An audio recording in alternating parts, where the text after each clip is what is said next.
Bon début de semaine à tous, Madame, Messieurs. Merci de suivre ce magazine Kiosque. Très heureuse de vous savoir nombreux en train de suivre ce magazine avec des analyses pertinentes de nos invités. Ils sont au nombre de deux ce matin.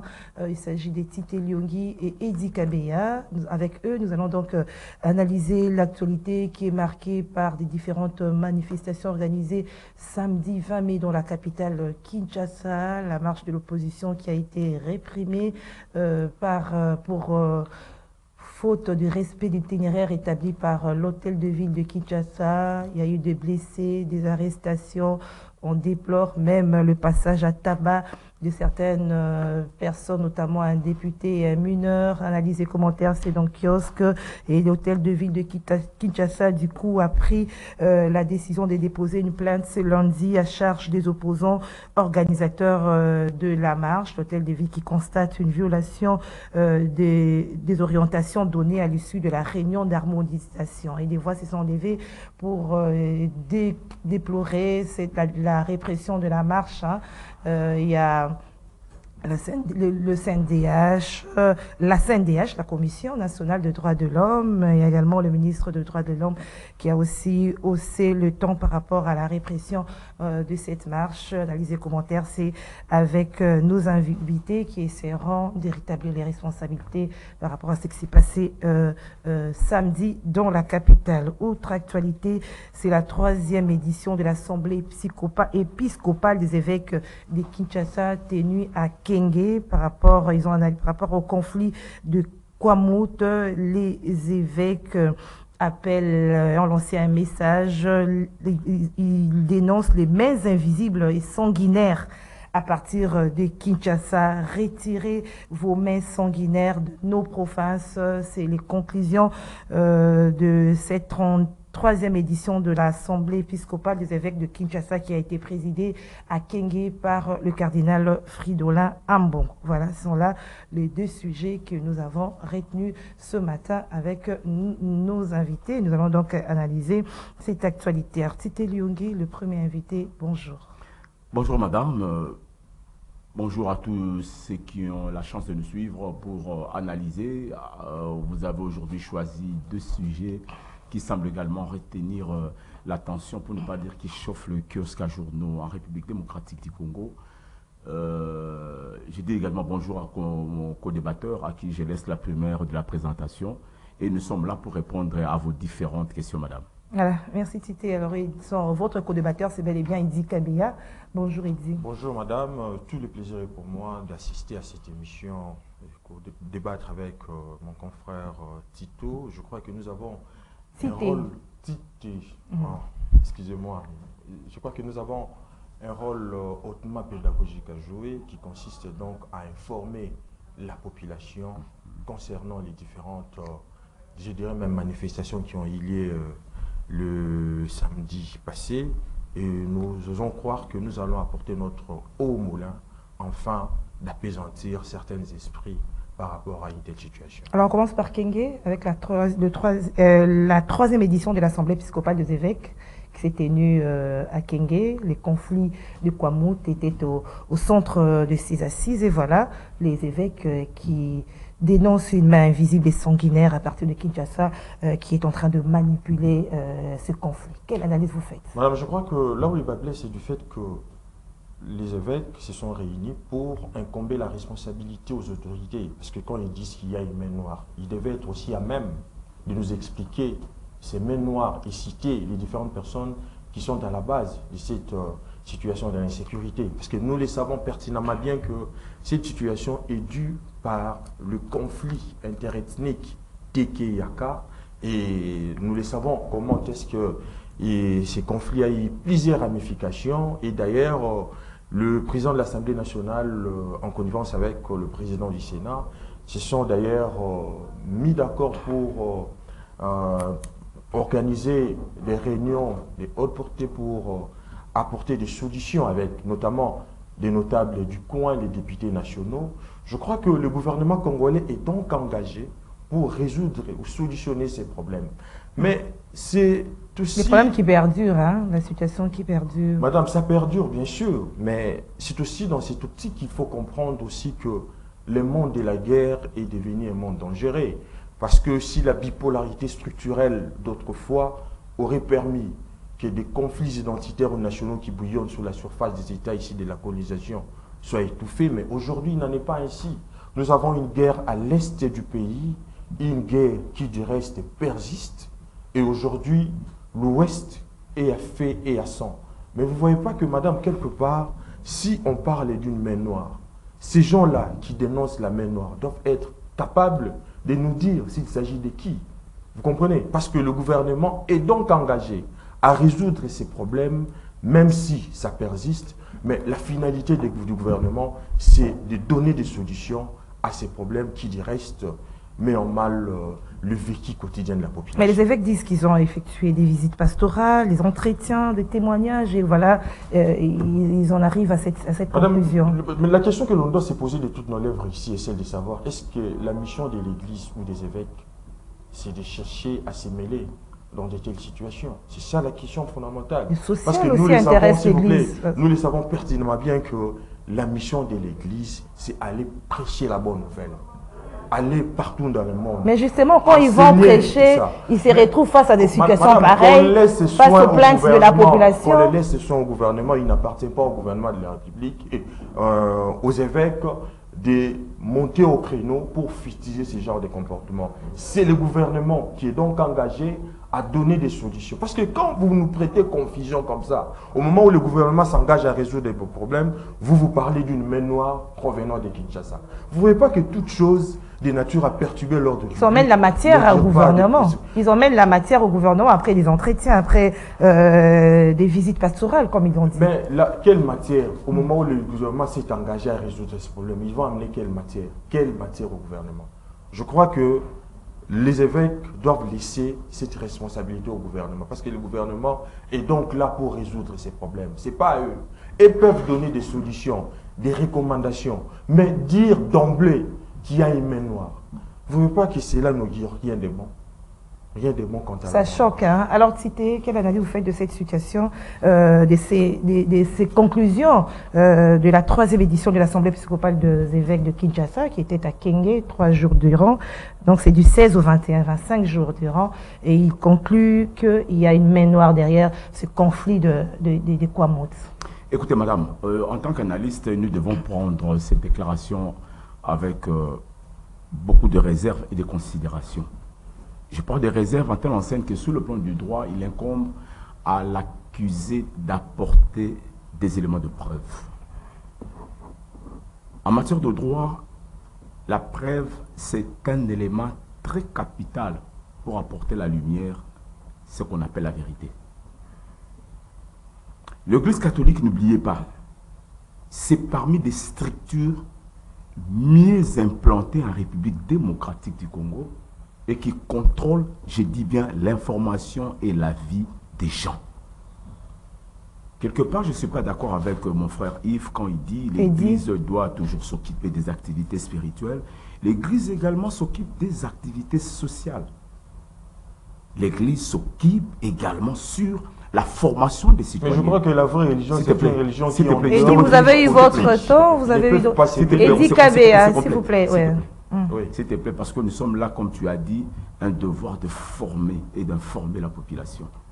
Et quand on informe la population, nous devons poser tout ce qui est sur la table afin de concourir au bonheur. Parce que l'objectif aujourd'hui, la faiblesse, c'est que, madame, les politiques sont entrés dans la gestion de la vie sans âme. Je dis les politiques. Que ce soit ceux qui sont au niveau de l'opposition ou une partie de ceux qui sont au pouvoir. On oublie que la dignité humaine, madame, est sacrée. Ce qui se vit aujourd'hui à Kwamout. On a parlé de la déclaration de l'Église catholique à Kenge et les gens oublient que la manière dont les églises, pour ne pas dire l'Église catholique, est implantée en République démocratique du Congo, aucune structure n'est aussi organisée comme ça. À l'intérieur de l'Église catholique, chaque fidèle est appelé à apporter son problème particulier auprès de son vicaire ou auprès comment on appelle ça, de l'abbé, placé comme étoile de l'Église. Et aujourd'hui, l'Église catholique va plus loin pour dire que il faudra que ceux qui sont à Kinshasa puissent retirer leurs mains du conflit qui sévit aujourd'hui à l'espace Kwamout entre les Téké et les Yaka. Sans préciser, citer les noms. Tu comprends, madame? Comme Bosso, quitter les groupes armés, mais on ne cite pas nommément. On doit réfléchir avec toute objectivité. L'Église, en disant cela, moi je commençais par là, est-ce que l'Église a suffisamment de preuves pour soutenir son argumentaire? De l'autre côté, le gouvernement qui est censé sécuriser les gens, en matière de sécurité, il faut, je dis bien, approcher de personnes à sécuriser et garder une relation de communication propre. Si tu veux sécuriser ma vie, moi je dois te dire, c'est comme un médecin en consultation. Vous allez chez un médecin, tu as mal. Le médecin n'est pas Dieu pour prophétiser que non, madame, vous avez mal au niveau de votre ultère. Non, non. C'est-à-dire plus de questions que le médecin pose. Et comme tu réagis, lui, dans ses diagnostics, il vous amène, non, non, non, non, sûrement c'est l'appendicite.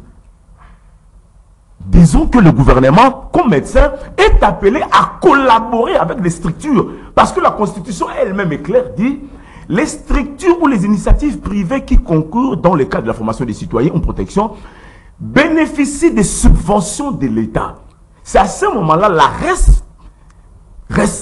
responsabilité de la République revient d'aller vers l'Église catholique. Parce qu'on a vu des recommandations. Ayons la culture de lecture et de confiance. Le gouvernement ne doit pas toujours, en face d'une déclaration, en face d'une présentation, d'un speech ou bien d'un oral, puis le gouvernement commence à se battre. Non, nous ne sommes pas d'accord, ils ont toujours... Mais vous oubliez que c'est cette même Église catholique qui a soutenu le gouvernement actuel à faire pression sur Kabila pour partir. Il ne faut pas prendre les gens comme si nous sommes des nouveaux dans ces pays. Ce n'est pas bon. En tant qu'analystes, nous disons que les gestionnaires de l'État, les locataires, je change d'abord mon speech, les locataires de l'État doivent contenir dans leur manière de vivre la capacité d'écoute et d'accompagnement. Est-ce que les recommandations assorties de cette troisième collègue des évêques, est-ce qu'ils ont réellement lu? Vous avez oublié que le cardinal avait également initié une mission à haut risque à l'espace. Adolphe Mouzito a également fait un truc pareil. Est-ce que le gouvernement a eu le temps d'aller consulter en dehors de la mission que le gouvernement lui-même avait initiée? Et puisque vous serez en face de toutes ces missions, vous serez plus informés. C'est vrai que le gouvernement a des instances d'information comme l'ANER, la police, l'armée, tous les services spécialisés. Cela ne suffit pas. Je dis qu'on ne négocie pas avec la mort. L'esprit aujourd'hui, c'est de chercher à préserver la vie de paisibles citoyens. Et aujourd'hui, personne ne peut comprendre qu'est-ce qui se passe. C'est un conflit communautaire. Les Yaka, parce qu'on a constaté que le prélèvement des taxes et d'impôts, ça pose problème. Donc les gens placent sur des oui-dire.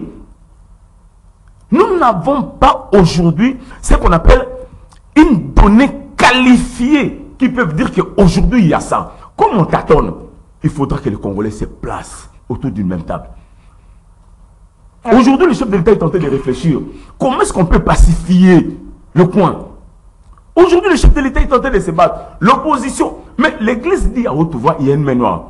Mais moi, je pense mais au regard où vu les relations, je vais dire tendues ces derniers temps entre l'Église catholique et les pouvoirs, est-ce qu'il n'y a pas lieu, n'ont-ils pas raison aussi de remettre en cause ces recommandations?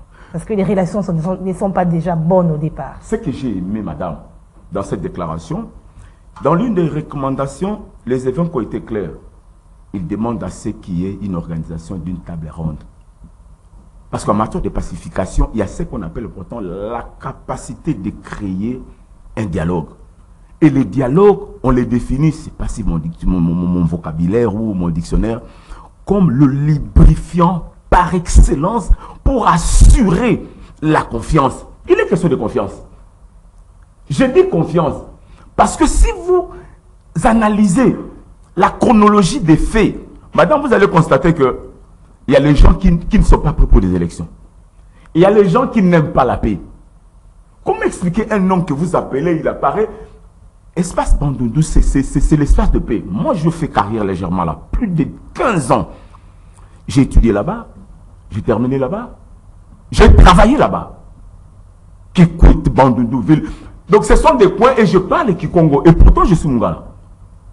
Donc, pour vous dire que c'est un peuple hyper pacifique, mais alors que dans certains coins, il y a eu des rébellions.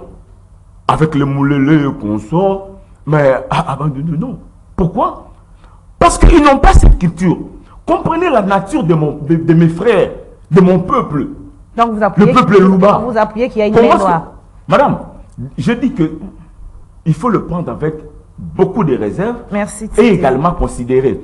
Parce que lorsque les évêques disent à haute voix qu'il y a une main noire, je te dis que c'est une structure la mieux installée en termes d'information. Parce que si vous voulez avoir la certification d'information, il faut avoir une base. Il faut avoir des lieux. Tout ce monde-là, quand ils s'approchent de l'abbé, quand ils s'approchent des vicaires, et il faut voir également des circonscriptions dont est logé les églises ici. À tel enseigne que même le gouvernement, par moment, va recourir auprès de l'église catholique par Tarikas pour assurer la paix des enseignants. Merci Tité. Alors, Eddy, vous avez tout à l'heure évoqué la question de preuves. Hein? Mais est-ce que vous ne trouvez pas que les évêques ont évoqué des visites pastorales, des entretiens, des témoignages, ça ne suffit pas comme preuve?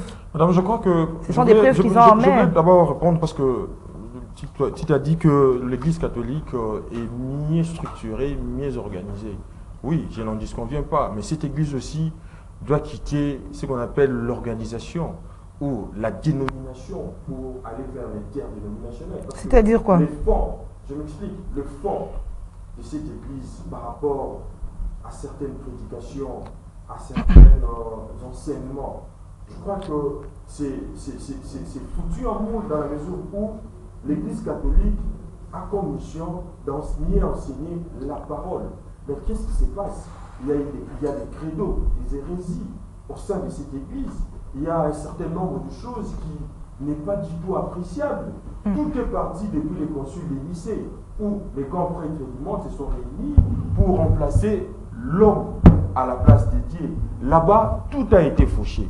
Mais aujourd'hui, cette situation a eu des ramifications au sein de l'Église catholique. Voilà pourquoi cette Église se mêle aussi à la politique. Parce que je me dis que la vraie religion, c'est une religion qui est en dehors de toute politique.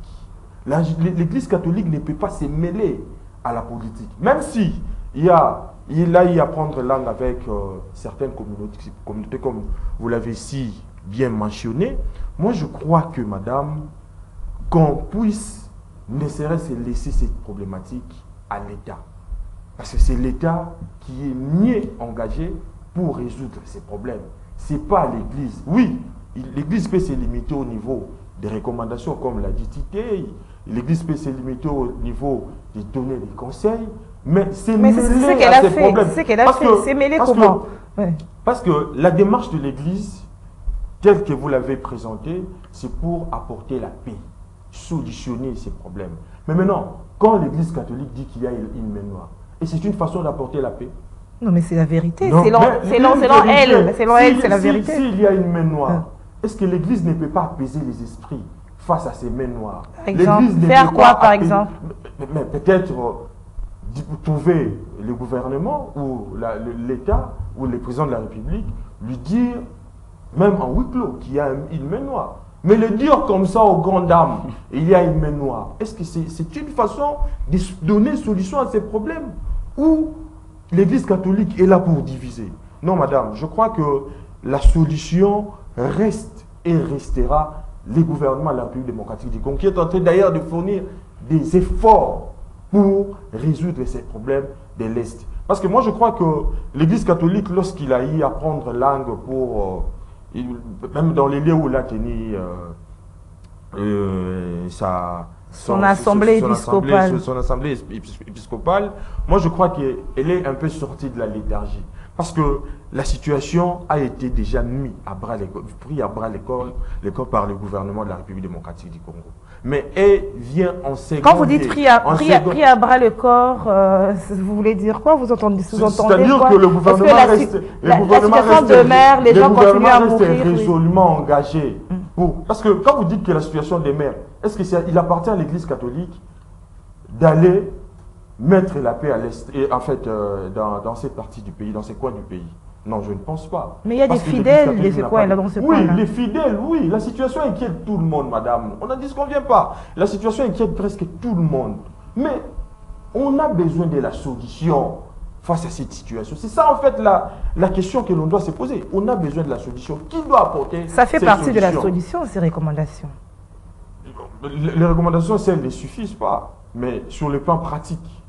Alors qu'est-ce que vous recommandez, vous, parce que nous allons conclure par rapport à ce sujet, passer à un autre, par rapport à cette situation, comment vous entrevoyez la suite dans ce coin? Mais je crois que, moi je pense que la finalité de l'État, c'est d'éliminer cet ennemi intérieur qui est la guerre, c'est-à-dire qu'il y ait la maîtrise de tous ces obstacles qui offusquent la réalisation et le bien-être de la population. C'est ça en fait ce que je peux recommander au gouvernement, de donner solution à ces problèmes les plus vitaux possibles, alors qu'il y a aussi les élections qui se profilent à l'horizon. C'est aussi une occasion au gouvernement de présenter, le président de la République, de présenter son bilan, s'il a résolu ces problèmes ou pas. Alors, en termes de recommandations citées, comment est-ce que vous entrevoyez la suite de ce conflit de Kwamouth? Écoutez, je crois que c'est un problème très sensible, il ne faut pas le banaliser. L'objectif ou la mission principale d'un gouvernement, c'est d'abord de sécuriser la population et leurs biens. Et en matière de sécurité, le gouvernement peut développer n'importe quel modèle pour assurer l'exécution de cette mission. Je dis bien en matière de sécurité. Alors, si le partenaire du gouvernement estime, l'Église catholique c'est un partenaire, n'oubliez pas. Si le partenaire du gouvernement estime qu'il y a une main noire et ils ont formulé une série de recommandations pour demander au gouvernement, vous allez voir peut-être d'ici 48 heures, si pas aujourd'hui même demain, la SENCO, soit à travers son secrétaire général ou bien lui-même le cardinal, va présenter cette série de recommandations auprès du Premier ministre. Ça se passe toujours comme ça. En tant que partenaire. Il va maintenant revenir au Premier ministre en tant que chef du gouvernement. N'oubliez pas que le chef de l'État avait ce qu'on appelle présenter un discours-programme. Et ce discours-programme a été mis en œuvre par le Premier ministre au niveau du Parlement, disant qu'au niveau de la sécurité, voilà ce qu'on va faire, voilà ce qu'on va aboutir, on va déployer la police, on va déployer l'armée, les services de renseignement et consorts. Au moment où nous parlons, le gouvernement doit attendre les recommandations, malgré que le gouvernement lui-même a un plan de travail sur ça. Mais on a toujours dit, le conseil ne suffit jamais. Face à un conseil d'un partenaire aussi crédible comme l'Église catholique, le gouvernement ne peut que prendre, comme cela ne peut que se faire dans ce qu'on appelle la boîte noire. En matière de gestion, ceux qui ont fait la science politique, ça se gère dans des instances, peut-être que nous ne serons pas informés, mais du moins en tant qu'agent vecteur de communication, les recommandations, il faut toujours les considérer. Les recommandations, il faut toujours lire et l'enrichir. Si cela s'avère que c'est vrai, admettons que la main noire dont l'Église catholique est tentée de parler aujourd'hui, c'est au niveau de l'opposition. Cela va peut-être sur l'avantage du gouvernement. Et si la main noire, au niveau de certains aspects du gouvernement, ou de ceux qui se cachent derrière l'union sacrée, mais cela va aider mon frère, Félix Tshisekedi, le président de la République, le seul qu'on a. J'ai dit le seul, on n'a pas de président. C'est pourquoi j'ai toujours dit qu'il faut être exigeant auprès du chef de l'État. C'est le seul père que nous avons. Opposition ou rien, je le dirai toujours, nous n'avons que lui, c'est ce que Dieu nous a accordé comme étant gestionnaire. Face aux recommandations, que le chef de l'État lui-même pénètre ce qui est dit. Même si les conseillers peuvent lire. Kabila le fils a été clair, il dit, je n'ai pas 15 hommes sûrs pour m'aider à atteindre. Aujourd'hui, il y a combien de défections au niveau de FCC? Il quitte l'FCC pour aller vers l'Union sacrée. Pour chercher quoi? Félix Tshisekedi manque de gens. Donc je donne Kabila raison. Et si ce speech-là de Kabila trouve son pesant d'or jusqu'aujourd'hui, il appartient aujourd'hui à la République qui continue à marcher de considérer et d'aider le chef de l'État pour que, entre guillemets, tous ces venants-là qui n'ont pas réussi à changer les dons de chez Kabila Donc je crois que la recommandation fait partie des conseils adéquats pour améliorer la gouvernance d'un pays. Donc il faut considérer cette Alors déclaration. parlons de manifestation du 20 mai. Dans la capitale, il y a eu la marche de l'opposition, il y a eu la marche des jeunes de l'UDPS, il y a eu également la matinée, hein, la manifestation de l'ACP, hein, le gouverneur qui Gentilly Ngobila, mais c'est la marche de l'opposition qui a été réprimée, Eddy Kabea, pour faute du respect d'itinéraire. On a déploré des blessés. Et il y a même 3 policiers qui ont été arrêtés parce qu'ils ont molesté un jeune garçon, un mineur. Il y a également des arrestations, des interpellations. Et il dit, la situation de samedi, quelle analyse vous faites de cela? Madame, je crois que c'est avec beaucoup de difficultés, mais également avec beaucoup d'espoir que notre pays attendait l'avènement d'une république dans laquelle les institutions, plutôt les dirigeants, seraient élus par la population. Or, si vous voulez, l'onction du peuple pour exercer en leur nom. Cette souveraineté que nous avons entendue depuis toujours, cela est fait 3 fois d'ailleurs avec les élections de 2006, 2011 et 2018. Mais il y a également des inquiétudes. Inquiétudes parce que nous avons, ou le pouvoir en face de lui, une opposition qui, du reste, a du mal à défendre les intérêts du peuple face aux actions posées par le gouvernement. Cette opposition offre aujourd'hui l'image d'un bébé qu'on a entendu de tous nos voeux. Il est finalement arrivé, mais avec beaucoup de turbulences. Mais jusque-là, il ne rassure pas. À quand temps lorsqu'il viendra une fois avoir pris de l'âge? Qu'est-ce que j'entends dire par là? Justement, j'entends dire par là que, explicite. mis à part ce que je viens d'évoquer, il y a un certain nombre de comportements fondamentalement antidémocratiques que nous constatons d'ores et déjà dans les chefs de cette opposition. Pourquoi? Parce que, vous l'avez dit, madame, que nous avons une opposition aujourd'hui qui a du mal à respecter l'itinéraire. Parce que, sous les oripeaux de la démocratie, lorsque l'État s'engage ou soit prend langue avec le gouvernement, et avec l'opposition plutôt pour une manifestation, bien qu'il y a la liberté des manifestations garantie également par la Constitution, on doit être à même de respecter les directives données par l'État. Mais tristesse... Au cas contraire, on doit réprimer. Madame, violemment. Je crois que la répression, tout le monde n'a pas du tout été d'accord par rapport à cela. Mais le comble, c'est du fait que l'opposition politique congolaise doit être disciplinée et formée par rapport à certaines manifestations, madame. Parce que c'est une manifestation de haute portée pour réclamer ou pour soulever un certain nombre de revendications par rapport à la situation, soit politique, économique et sociétale. Mais qu'est-ce que nous avons remarqué? Nous avons remarqué une opposition des menaces, des cassures, une opposition qui, du reste, ne veut pas émettre dans une même longueur d'onde avec l'État qu'il avait autorisé de marcher. Madame, je crois que cette situation doit être aussi analysée à fond.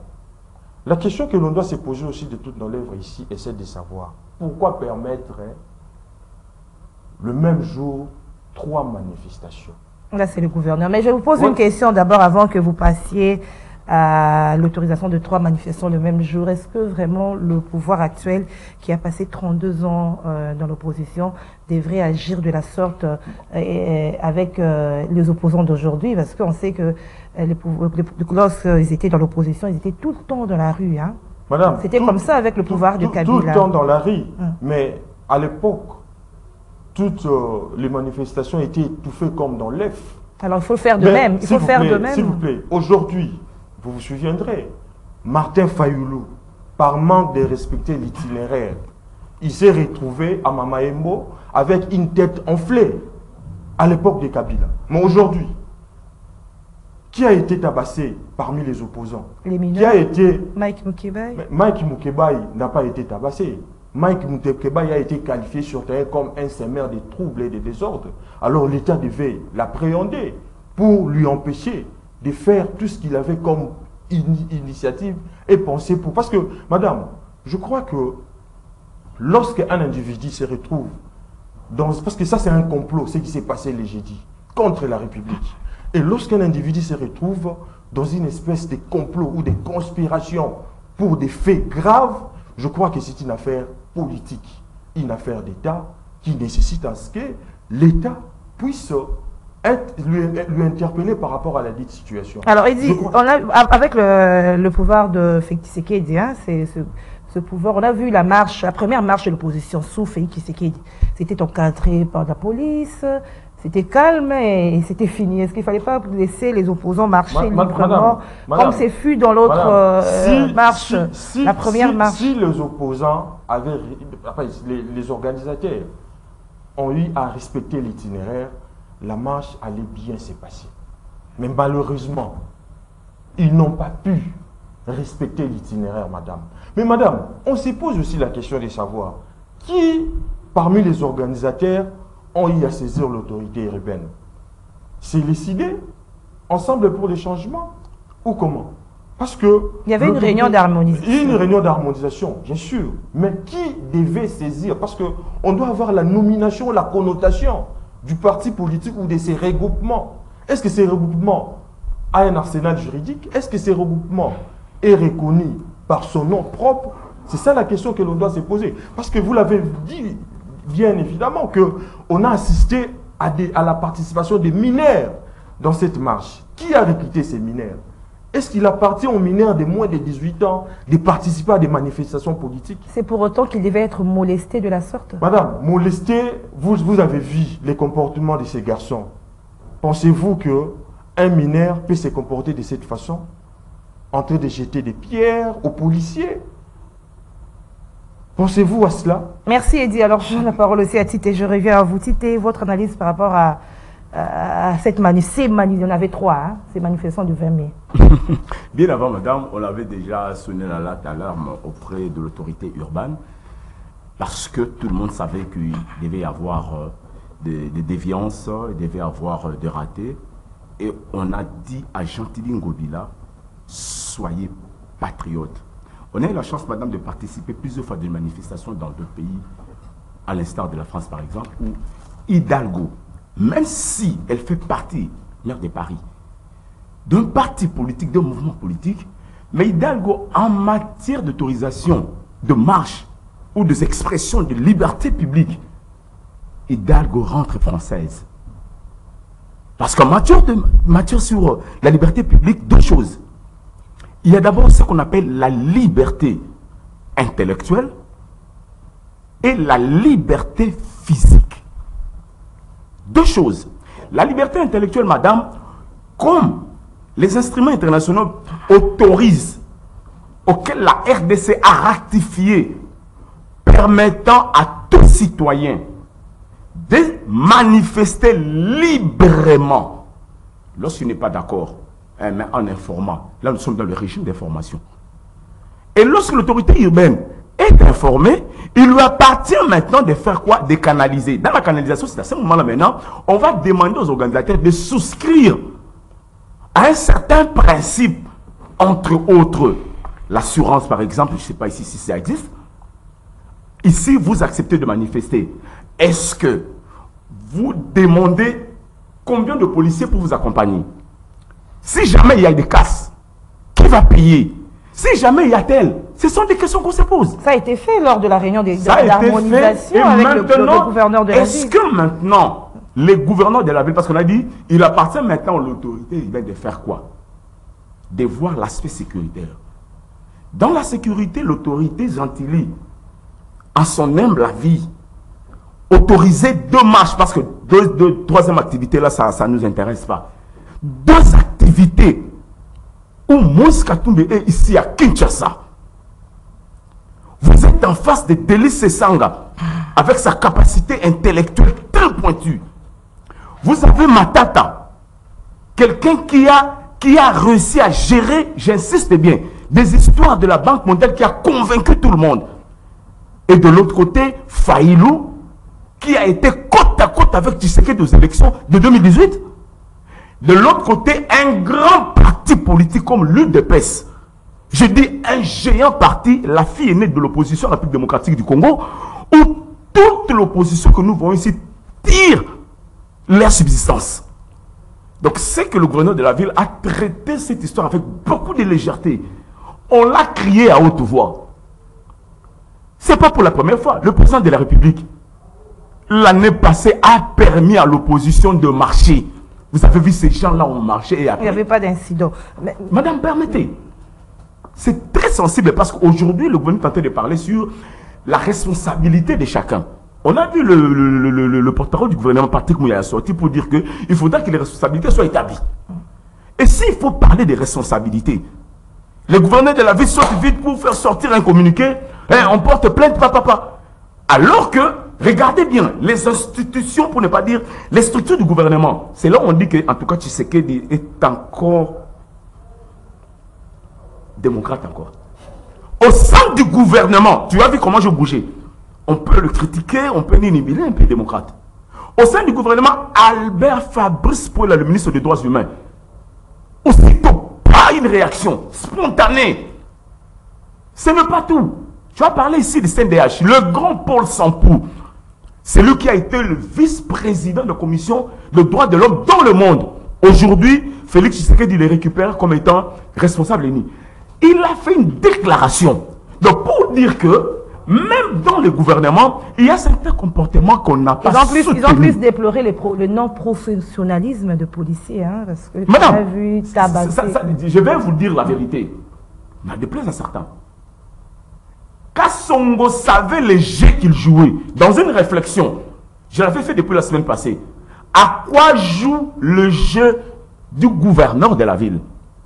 Alors qu'on sait que l'opposition avait souscrit bien avant. Mettez, s'il Madame, vous plaît. je chute, pardon. S'il vous plaît, est-ce que si l'opposition avait respecté l'itinéraire, on vous a dit d'aller au rond-point Sakombi jusqu'à Limka, on n'aurait pas dû avoir tout ce qu'on a vu samedi. Hein? Le rassemblement, ça se passe comment? Je suis désolé, vous parlez de... Comment les autres ont respecté alors? Les jeunes de l'IDPS ont respecté. Le point de rassemblement, ça se passe comment? On dit que tout le monde se retrouve vers Sakombi. Oui. Alors que moi, j'habite Massina et je dois marcher. Venez calmement. Non, non, s'il te plaît, madame. Notre colonne pour arriver dans notre point de départ sera où? Alors que le transport était difficile. Donc, disons que tous ces mondes-là ne pouvaient que marcher pour aller là où la marche devait commencer. C'est d'abord la première erreur du gouverneur. C'est ce que vous oubliez, l'itinéraire. L'itinéraire, bien avant l'itinéraire, il y a un événement très important qu'on appelle le lieu de rassemblement. Chacun habite dans de différents coins. Et il faudra que tous ces mondes-là se réunissent dans un point de départ où la marche devait commencer à Sakomi. Ce n'est pas tout le monde qui habite Sakomi. Marc Moukebaï habite Lingwala. Donc pour que quelqu'un quitte Lingwala, comment il s'appelle, Faïlou, il habite Gombe. Pour Gombe vers tel, c'est normal. En tant que leader, il est difficile qu'il marche seul. Ngobila. Il faut faire très attention quand on veut placer des responsabilités en droit. L'enquêteur, lorsqu'il place des éléments, j'insiste bien, il lui faut beaucoup d'intelligence et des indices sérieux de culpabilité pour présenter réellement la faute auprès de la personne qu'on accuse. Voilà pourquoi je dis, tout cela c'est qui? C'est Ngobila et ça tombe sur les régimes, ça tombe sur le gouvernement, que vous ne voulez ou pas. Parce que quand on gère, quand ça marche, on applaudit. Quand ça marche, on n'applaudit pas. Alors, c'était... Je finis maintenant. Parce qu'il y avait quelque chose qui avait terminé. Donc, nous disons que le fait d'autoriser la marche des extrémités le même jour, c'était une erreur. Et le gouvernement doit, je dis bien, doit payer. Vous allez voir, d'ici 4 jours, je te donne des jours, j'ai travaillé dans ces structures. L'Amnistie internationale va écrire au gouvernement. Je dis là, je te donne 4 jours. Alors qu'au niveau du gouvernement, il y a déjà des gens qui n'étaient pas d'accord. Cet enfant s'est retrouvé dans la marche comment? Il y a ce qu'on appelle la psychologie de la masse, le yingue. Mon frère, professeur d'université, les jours de match de football, la RDC a sa qualification, lui, sa femme et sa fille unique, madame, il commençait à marcher. Il a oublié qu'il était professeur. Jusqu'à là, il se retrouve pieds nus cinglés avec la culotte. Oh, c'est l'élève. Bonjour, professeur. Pauvre. Oh, La raison est venue après. Donc la gestion de la psychologie de la masse, il faut faire très attention. Où vous parlez ça, visiblement à Lingala, l'Oyenge, Bilanda Landa. Ce sont des choses qu'il faut mettre ça également. Non, cet enfant était dans le Yenge, Bilanda Landa. Mais bien sûr. Et la police. Ici, on a parlé d'une police professionnelle. C'est vraiment une police, j'insiste, à haute voix. Amateur. On ne peut pas utiliser... Tu sais quand est-ce qu'on peut utiliser des gaz lacrymogènes qu'on appelle la bombe? Quand est-ce qu'on peut faire usage à cela? Mais on dit qu'il y en a foule du côté des manifestants. Il y avait des machettes. La machette, des armes blanches. Je ne veux pas entrer dans ces lignes. Donc, la population utilisait la machette contre la police. Les vidéos circulent. Nous voulons améliorer des choses. La gouvernance en matière de liberté publique, le pays a sensiblement évolué. Aujourd'hui, on ne peut pas parler de répression. C'est une honte. Parce que le même Tshisekedi l'année passée autorisé, il n'y en avait pas. Aujourd'hui, le même Tshisekedi l'autorise, il y a de répression, j'ai dit sanglante, répression honteuse. Alors, Tite, qu'est-ce que vous répondez aux gens qui estiment que l'opposition, j'ai deux questions, hein, l'opposition a été incapable de mobiliser, alors ils ont souhaité créer ces désordres en violant l'itinéraire pour que son arrive à cette situation. Deuxièmement, oui, on dit que les gens qui sont dans l'opposition, notamment les Katumbi, l'autre c'est Matata Pogno, ce sont des gens qui étaient aux affaires lors de la Deuxième République, oui, et que quand il y a eu lors du régime passé, et que quand il y a eu répression, ils étaient aussi aux affaires et qui n'ont pas de leçons à donner aux gens. Il faut faire très attention parce que la République marche. J'ai toujours dit, le processus de démocratisation, c'est un moment qu'il faut considérer. Kabila fit son temps, Kabila est parti. Aujourd'hui, le régime actuel, c'est le régime qui a subi la répression à un niveau qu'on ne peut pas tolérer de telles histoires avec le régime présent. Là, je parle du fait Tshisekedi. Je faisais partie à l'UNIKIN, homme vente, comme responsable des étudiants. Ok? On organisait des marches, point de chute, il faut aller voir le vieux. Papa Olobinini. Et le vieux nous dit, chaque fois que vous serez en face d'une situation qui n'est pas correcte, sortez. Donc Tshisekedi nous a appris la rue. Le papa Tshisekedi, son fils qui sort également de ses entrailles, automatiquement, il doit considérer la notion de la rue, qui s'appelle la liberté publique. Pacifique, bien sûr. L'opposition, mais oui, les gens, si mais pas avec des machettes, pas avec... Madame, si on les avait autorisés, on n'allait pas vivre ce qu'on a vu. Donc, pour répondre que l'opposition a fait non, il fallait laisser l'opposition, s'il y avait des ratés, c'est on a dit voilà.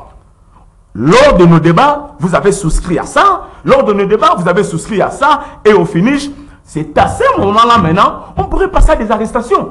Donc le gouvernement a raté son île. Et maintenant, par rapport à ta préoccupation, nous disons que les gouvernements actuels, peut-être c'est mon dernier mot, les régimes doivent faire un effort.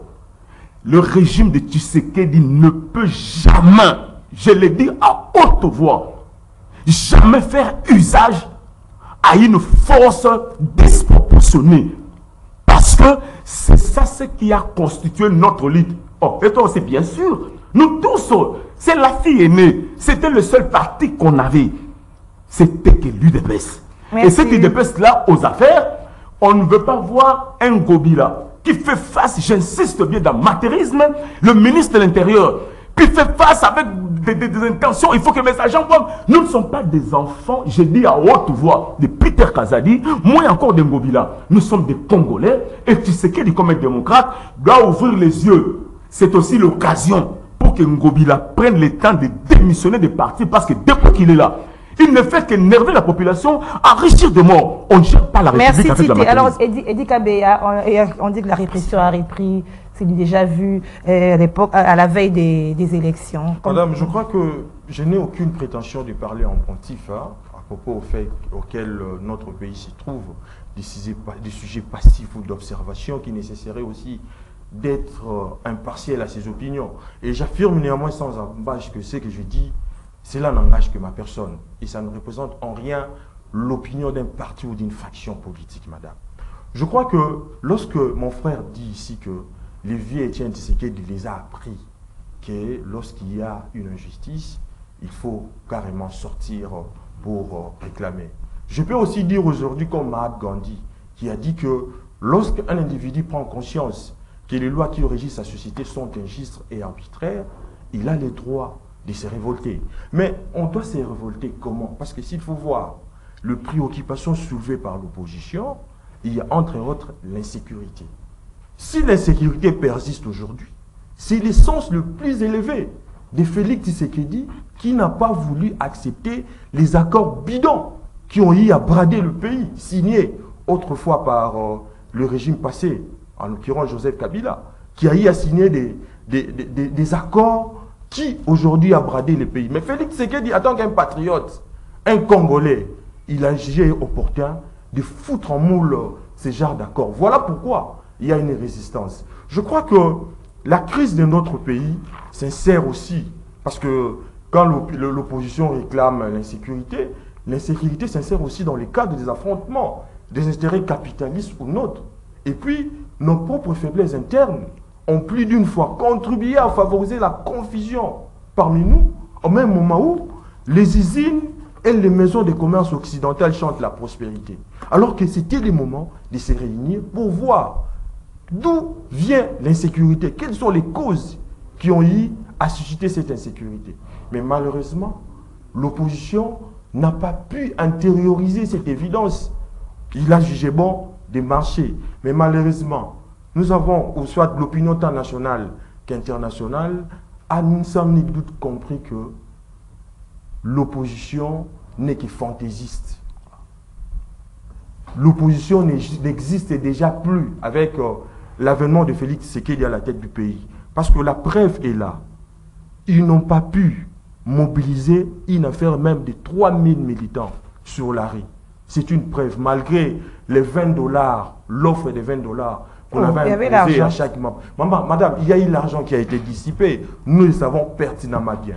Mais madame, maintenant, quant aux ambitions de cette opposition, qui des Matata, parce que l'unité déjà pose problème, qui des Matata, de Moïse Katumbi, de Délice Sanga, ou soit de Denis Mukwege acceptera de laisser l'autre briguer la magistrature. C'est leur organisation. Oui, c'est leur organisation, bien sûr. Mais les ambitions, madame, parce qu'ils doivent aussi être capables de nous expliquer, de nous identifier la quintessence de l'organisation. C'est momentané ou bien c'est pour affûter les armes pour les élections qui se profilent à l'horizon en République démocratique du Congo. Non, madame, je crois que cette situation, du reste, n'augure pas des perspectives. Mais s'il faut analyser les individus, madame, d'abord les individus, s'il vous plaît, nous sommes arrivés à la fin. C'est déjà la fin. Matata, est-ce que Matata aujourd'hui peut se dire qu'il est opposant?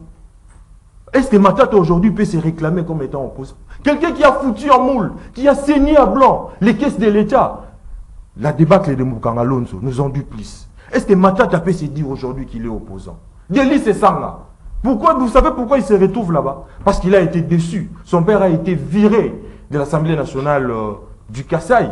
Et il s'est senti déçu par rapport à une telle situation. Il s'est révolté contre les régimes de... Mais je me pose la question. Blanchi quand il va à l'Union sacrée. Je me pose la question. Qui va encore élire Délice Sanga?